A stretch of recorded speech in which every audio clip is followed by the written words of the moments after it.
When first learning how to wakeboard, many riders tend to ignore cuffed riding until they discover that their discomfort in this achievable riding position is impeding their progression.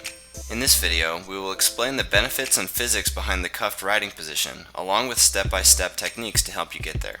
First, let's quickly go over a riding position that you are already familiar with. If we look at the normal riding position from a bird's eye view, we can chop our field of view into two hemispheres, the toward the boat hemisphere and the away from the boat hemisphere. Typically, most beginner riders spend almost all of their time on the water looking toward the boat. Ideally, your comfort level should be somewhat balanced between both hemispheres of vision. The cuffed position is a great way to build comfort and awareness in the away hemisphere of vision. The more riding time you spend in this hemisphere, the more comfortable you will become with it. Your hard work building your comfort level now will really pay off down the road when you learn backside 180s, blind and cuff landings, and any spin or invert that requires a handle pass. Let's quickly take a look at a side-by-side comparison of both the cuffed and normal riding positions while riding directly behind the boat. In this comparison, you can see that your lower body will be mostly identical in both positions. Your upper body, on the other hand, will be facing the opposite direction while cuffed. Both positions, however, still share the same general structure. With that in mind, know that once you get your body into the correct position, you can relax and ride around in both positions with very little strain on your muscles. Now we can compare these two riding positions from the ground up. Let's start by describing what is true for both positions. The board's fins are tracking straight, your front leg will be straighter than your back leg, your weight will be mostly over the tail of the board, your shoulders will be horizontal and perpendicular to the boat's path, and your arms will be relaxed and straight. The differences between the two are pretty simple. Your upper body will be facing the opposite direction, and your eyes will be looking away from the boat with your chin up and level. As simple as that sounds, it can be uncomfortable and awkward feeling when you first get into this position. To make it easier for you to get cuffed for the first time, I've comprised a list of steps to help you learn to ride, relax, and eventually edge around in this position. First, let's set you up properly for the drill.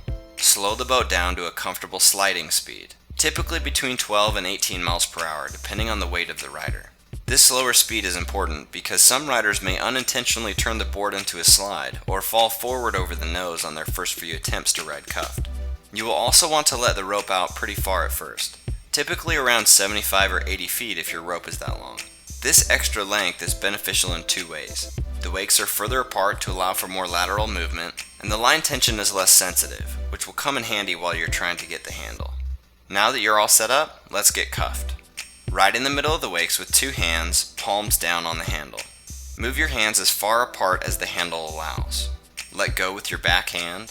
With your front hand, turn the handle with the thumb side pointing down. Look away from the boat. With your free hand, place the back of your wrist against your front hip in a catch-ready position. Before moving to the next step, take some time to adjust, get comfortable, and relax in this position. Once you're comfortable, lean your upper body toward the boat while your hips remain far behind you away from the handle.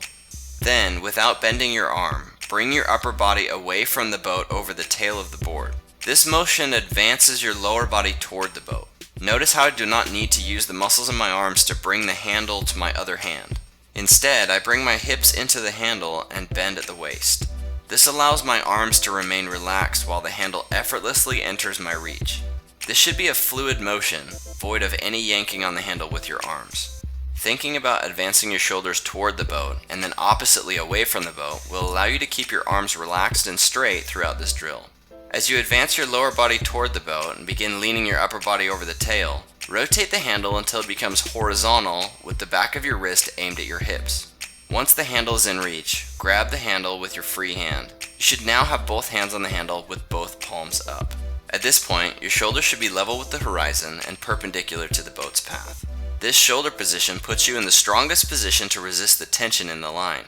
Avoid the natural tendency to pull the handle up into your body in this position. You do not need to use your arm muscles to pull the handle toward you. That will make it more difficult to balance or even to feel stable in this position, not to mention wear you out in the process. You'll be surprised how much easier this drill is when you relax. Once you get the handle, there will be a tug in the line as a result of your advance toward the boat. You can resist this tug by keeping your weight on your back foot with your front leg relatively straight, keeping some bend in your back leg to act like a shock absorber. In this position, it feels kind of like you're doing a lunge over the tail of your board. While the line tension increases, you will also want to keep your fins tracking in line with the boat's path. Many riders allow this line tension to untwist them into the cuffed slide, making it easier for the line tension to leverage them over their heels, resulting in a fall.